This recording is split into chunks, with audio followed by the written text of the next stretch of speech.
கமருதனும் பார்வதியும் உட்காந்து பேசிகிட்டு இருந்தாங்க. செம்ம காமெடியாக இருந்துச்சு. கமருதன் வந்து சொல்கிறாரு, நீ என்னோட நிக்காக்கு கண்டிப்பாக வரணும் அப்படின்னு சொல்கிறாரு. உடனே பார்வதி வந்து அதெல்லாம் இல்லை, கண்டிப்பாக நான் வருவேன், கண்டிப்பாக நான் வருவேன் அப்படின்னு சொல்கிறாங்க.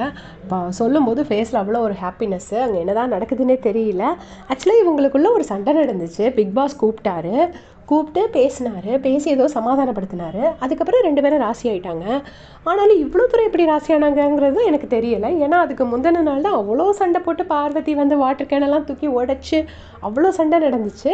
ஆனால் எப்படி அது பேச்சப் ஆனாங்கங்கிறது தான் நமக்கு ஒன்றும் புரிய மாட்டேங்குது. அதுக்கப்புறமா இவங்க அப்படி பேசிகிட்டு இருந்தாங்க. உடனே கமருதன் வந்துட்டு சொல்கிறாரு, மலையாளி முஸ்லீம் பொண்ணு இருக்கிறதுக்கு வாய்ப்பு இருக்குது அப்படின்னு சொல்கிறாரு. உடனே பார்வதி, ஓ அப்படியா அப்படின்னு கேட்குறாங்க. உடனே ஆமாம், அப்படின்னா துபாய் கனெக்ஷன் இருக்கும், நான் வந்து ஃபாஸ்ட் அண்ட் ஃபியூரியஸ் டைப் அப்படின்னு சொல்கிறாரு.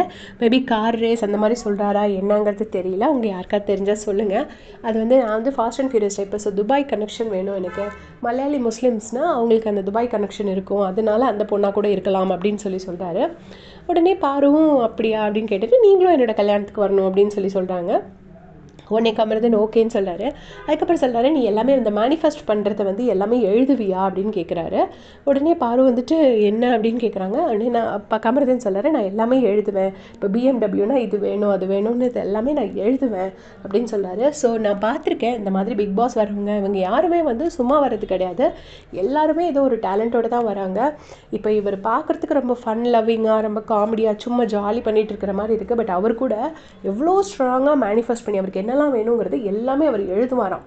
எழுதி தான் அவருக்கு இந்த ஆப்பர்ச்சுனிட்டி கிடச்சிருக்கு. சும்மா சாதாரணமாக லேசுப்பட்டு வரல. இதை தான் வந்து திவாகர் கேட்குறது தப்புன்னு எல்லாரும் சொல்லிட்டு இருக்காங்க. உன் தரம் என்ன, உன் தராதரம் என்னன்னு.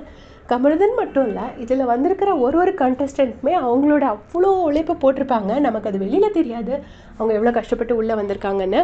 ஸோ அதனால தான் இன்றைக்கி விஜய் சேதுபதி சார் கூட திவாகர் கிட்ட அதை பற்றி கேட்டிருக்காரு. உங்களுடைய கமெண்ட் சொல்லுங்கள்.